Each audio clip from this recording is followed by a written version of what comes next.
Welcome to Macon Memories. I'm Lynda Wright at Randolph-Macon College, and today I'm here with Professor Brenda Davis, Professor of Education, and today is May the 12th, 2015. Brenda, can you tell us how and when you happened to come to Randolph-Macon College? Thank you, Lynda. I came to Randolph-Macon first as an adjunct faculty member in education, and it was, I believe, 1986. It may have been 84.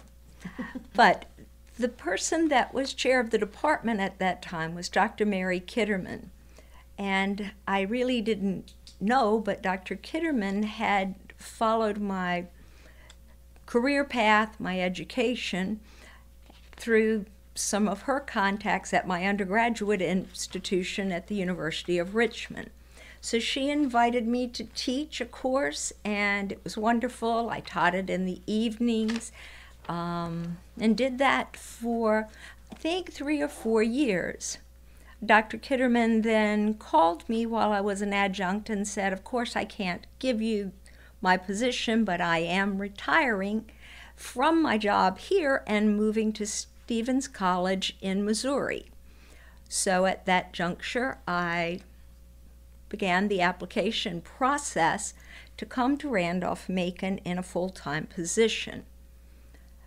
During that time, the college was seeking to bring in a greater diverse faculty, and the dean of the college thought that perhaps it would be easier to attract certain faculty members if they extended the search for an additional year. So I was called to set up an interview and then told, no, the position is now on hold for an additional year. So at that time, I actually took my life and career into the business corporate world and spent a year there in human resources and training. So teaching really did make a difference. And the following year, there was, again, the ad, and I applied, interviewed, and was given the position. I officially started here as full-time faculty in September of 1990. At that time, the department had had no chairperson, no one designated to be just in education for 2 years. Dr. Tom Porter was the chair of Teacher Prep Committee, and he wrote a very modest budget of $1,500 for the department. So there was a lot to try to put together and start really with some good foundation, in that the department program had been approved by the state before Dr. Kitterman left for both the elementary licensure program and for secondary education in an array of areas such as world languages, math, history, and certainly some sciences and an array of others. So that was how I came to the college, and it was quite a lot of work to get things going there. Sounds like it. It sounds like you might have been a committee of one, especially at the beginning. Well, do you want to talk a little bit about how the department grew from Certainly. during that time? Brenda Gilman was my colleague who was directing the newly approved elementary education licensure program.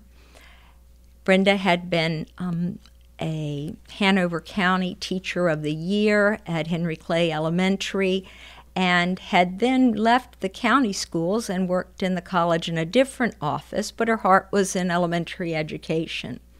So Brenda took on the role of directing that. At the same time, she was back in school pursuing her PhD so that she could apply for a tenure-track position in elementary education.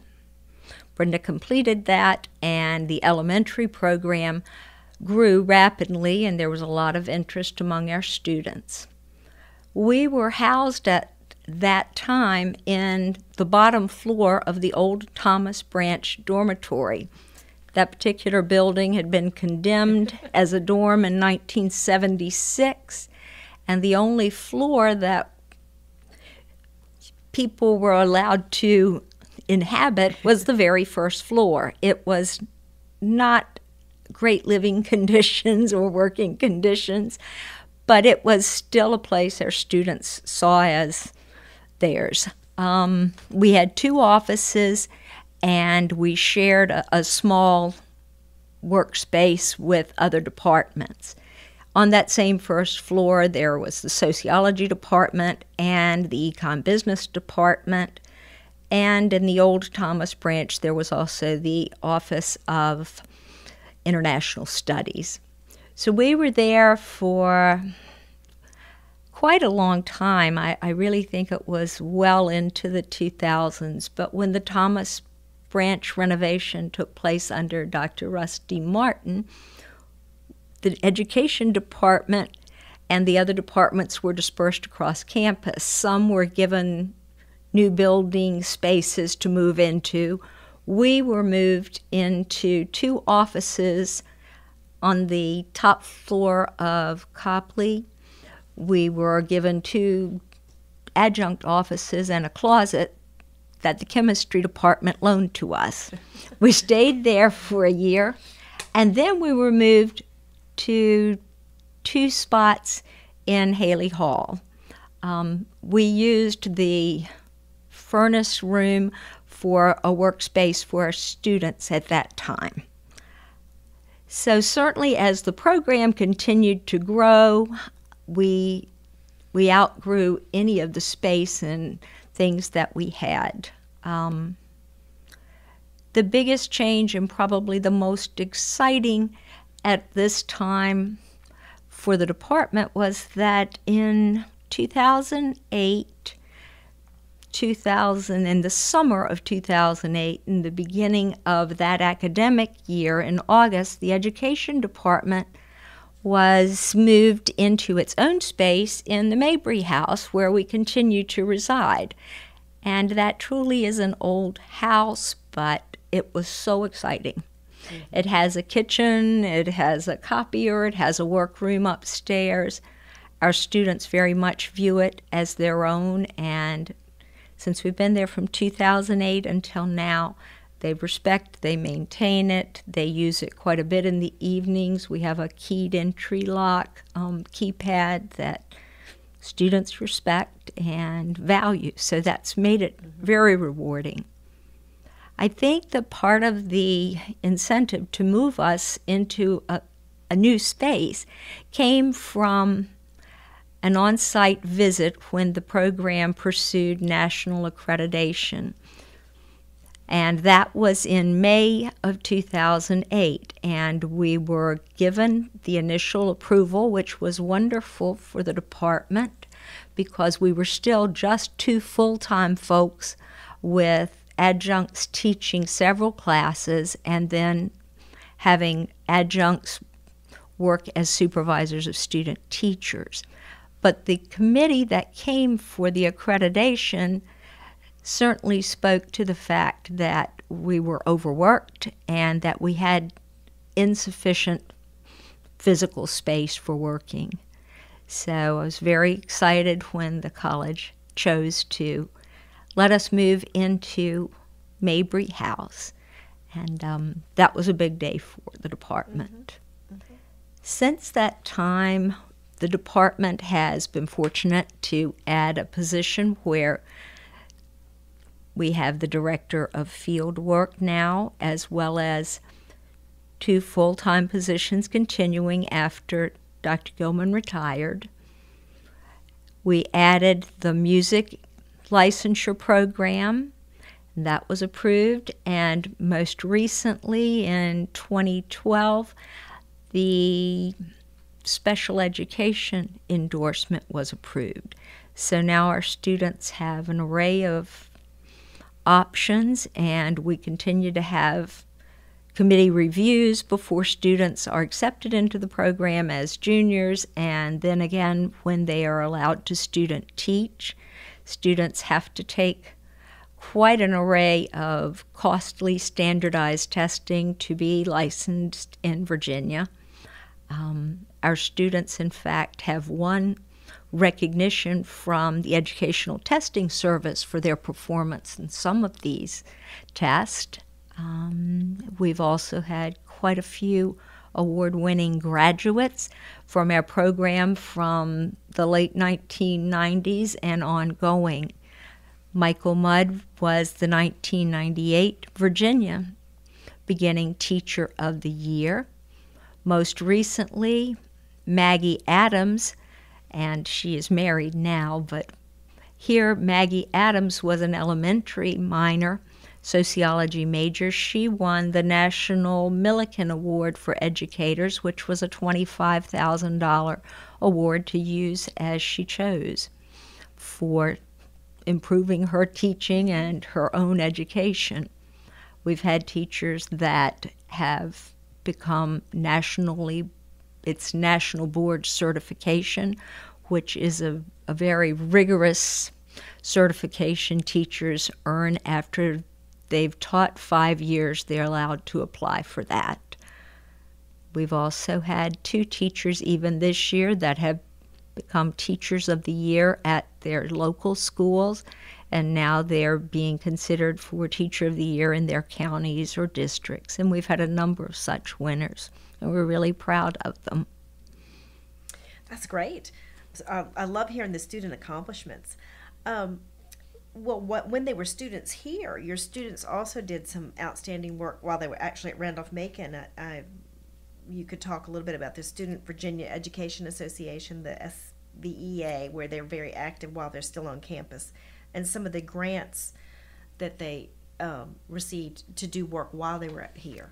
All righty, that would be great. I've had the privilege of advising this group since Dr. Gilman retired, and students have, in the Student Virginia Education Association, in fact, have won an array of grants that they have written, and I've tried to help mentor that. One of the grants that came from the NEA was a grant to work with the Preschool Initiative program in Hanover County, where they were providing some activities and support for the Father's Night, where fathers in the community and for children that were in the preschool program came and had a football night with different games that incorporated both academic content, but certainly the real focus was on the promotion of engaging fathers and their children. Another activity that came from a different grant was a grant that promoted the development of these math review units for Beaver Dam Elementary School, and these were activities that were fun games based on where children were struggling in math to pass the Virginia Standards of Learning. So they had math bags with games that would review the content that teachers would have them check out, and if students completed all the activities in the math bag, then the grant also allowed for prizes and things that the individual children earned. A third grant that the SVEA has earned since 2008 promoted math and science nights at Hanover Academy, which is a small private school. And this one, the students, it was really cute. They designed what in essence was a dinner menu, and children and their parents came and chose the activities from the menu, where they would go to these science tables or the math tables and participate in these little experiments, and then they got materials they could also take home. The final grant that I recall that they won was one that actually allowed them to purchase some things they wanted for the group. They got some business cards that identified them. They bought some things like some tables and materials so that they could set up at activities fairs and put up bulletin boards, and we've dedicated a wall and a bulletin board in the workroom at Mabry House for SVEA. the SVEA has won a number of state-level awards, and in fact, at the spring conference in 2015, they won the most recognized chapter award. I'm not sure if that's the exact wording for that. They also won Increase in Membership Award, and the president of the chapter was selected to be on the regional board for the Student Virginia Education Association, which has chapters in a number of colleges in the state of Virginia. So they've done quite a few things. They sponsor an art reception for Hanover County students and their families, and these students are those whose artwork is allowed to be displayed in Mabry House throughout each academic year.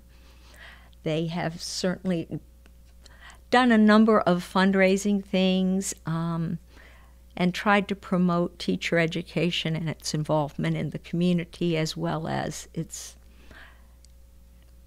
as a career option.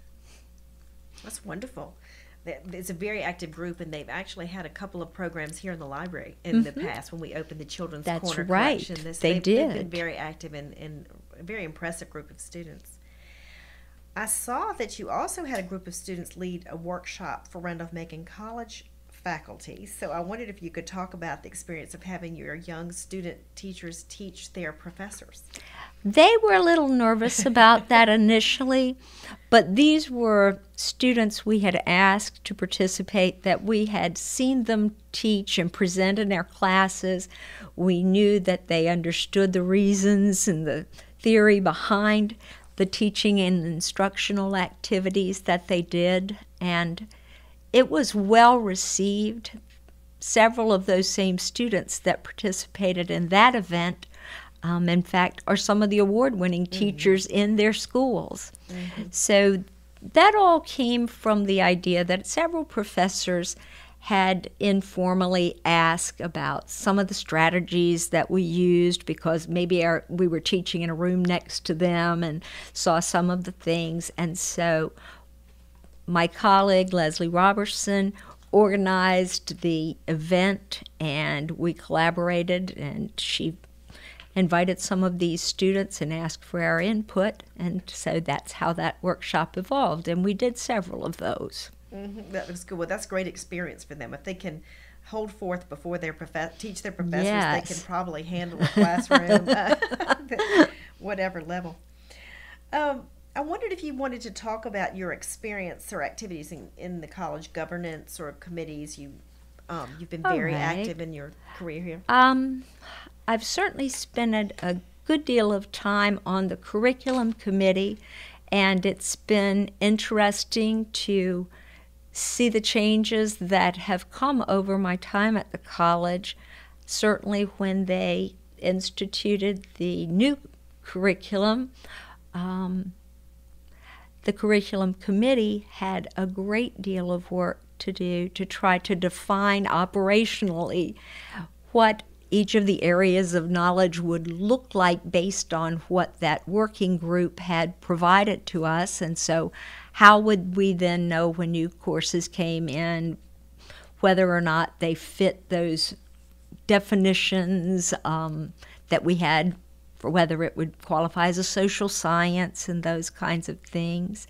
It's also been a committee that has had to often be viewed as one that just aggravated the faculty as opposed to trying to support and keep to the letter of what our curriculum is supposed to be, because the curriculum is owned by the faculty.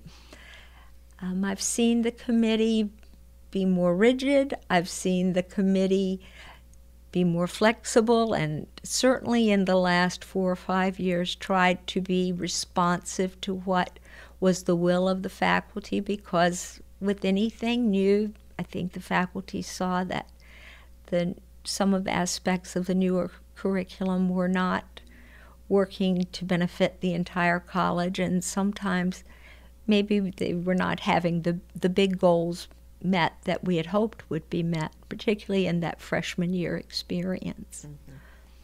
I've also served on ACAS, the committee. That acronym is always a funny one, the one for academic credits, and I'm not sure the rest of what all that means. But that was a really useful committee to understand the broader spectrum of the college and how we do look at individual students and what are their specific needs and how do we hold them to the standards of the college and its curriculum and goals, but at the same time look and be reasonable if someone had been ill for an extended period of time, example, and had missed over what was permitted. Still, how had that kid come back to meet all the expectations, and so could we approve it despite that? And that was a really important one. I've served on the college's grievance committee, which was a very difficult committee at times, but I really think the college administration and structure was important in creating that, because there were issues that couldn't be resolved sometimes with the other groups and councils and programs we had on campus. So I think that served a need. It doesn't have to meet, fortunately, very often, but when it did, it was dealing with some challenging issues. I've served on judicial appeals, and I think that was probably one of the more difficult committees because this typically dealt with very difficult situations our students were in, and sometimes you had to make hard choices. And there were also things that naively I didn't want to believe my students at the college put themselves in such circumstances. I've served certainly on the teacher preparation committee, which has been most helpful in its structure and its activity for the education department, because this is a committee made up of representatives from departments that have teaching licensure endorsement programs. It also includes members of the Hanover County Schools Human Resources Department. It includes a representative from our career counseling, or what is now the EDGE program. And those persons have been able to offer a broader perspective to changes and choices we may have to make as a program due to the ever-changing state licensure regulations, to the new accreditation, national accreditation group and its new regulations that are coming forth. And that committee meets at least 4 times a year to approve students being accepted as juniors and then for student teaching. And I think I've made a mistake. It meets at least 3 times a year. And then sometimes there are called meetings when we have curricular issues where we need their input. Well, you really served in a wide variety, from curriculum to your own specialty. And one thing I would like to have on the record is your work with Phi Beta Kappa. All righty. I think Phi Beta Kappa on Randolph-Macon's chapter has been particularly meaningful to me. Education is an interesting area in that it is a minor, and I think the fact that our students have to have a major in another liberal arts area has served them well, has served their students well. So Phi Beta Kappa here at Macon certainly has allowed me to interact with students that do not choose to pursue teaching, but I've also seen that every year we've had as many as 5 out of the 20-plus members that are initiated sometimes be education future teachers as well as their major. During the time I was serving as the chapter president, it was at the very end of that time that John Werner decided to endow the chapter. And I had the privilege of talking with John about some of the thoughts and ideas right there at the onset about how the chapter might use those funds. And it also allowed for things to evolve that we'd wanted to be able to do, but financially could not, such as recognizing those students as sophomores who had done so well their freshman year. So we had the sophomore awards now that could be given. So those were some wonderful things. The Richmond Association is the Phi Beta Kappa Association for Alum, and I served as president of that group. And at that time, the Richmond Association closely connected many of its activities with chapter events at either Randolph-Macon or the University of Richmond. I think that they are still given some invitations to events we have here, but I don't see their active involvement as much now as it was during the early 2000s and late 1990s. Well, that's a very impressive service, though. I wanted to go on the record. Well, as you look back, you're about to retire. You have, I guess, another couple of weeks, and then your commencement, and this will be a really special year for you, sending off your students, I'm sure. I wondered if you had, if there were any reflections you wanted to have on your time at Randolph-Macon, what some of your most satisfying experiences here that you might want to reflect on. Just give you a chance to hold forth. I think that probably the opportunity to be in an environment where you can continually learn, and that's part of your role, has been exciting to me.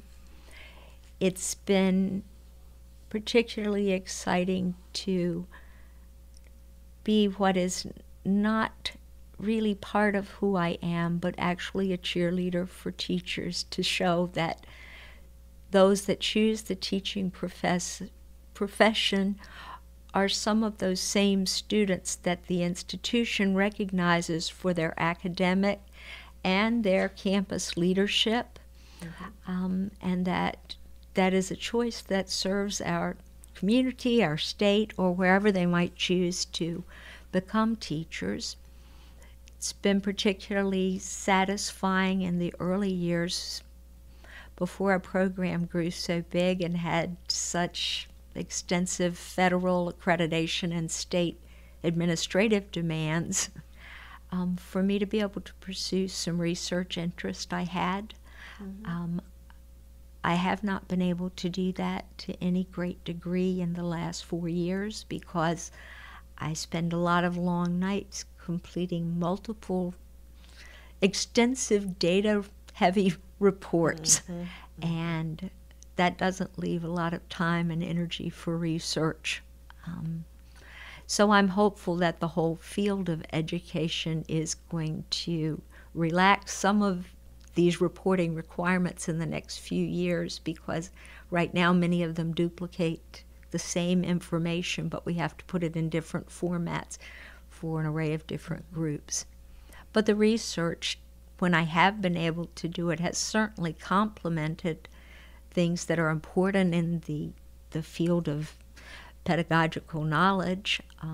Been particularly interested most recently in the last 4 or 5 years about neuroscience and teaching and learning, and have some data that I still need to refine, and I'm very excited to see about how coaches, in fact, have been using some of the same neuroscience principles, such as short group practice, take a break, move to work with a different partner, all of those things, and how it's worked effectively in coaching as well as when you observe it in practice in the classroom.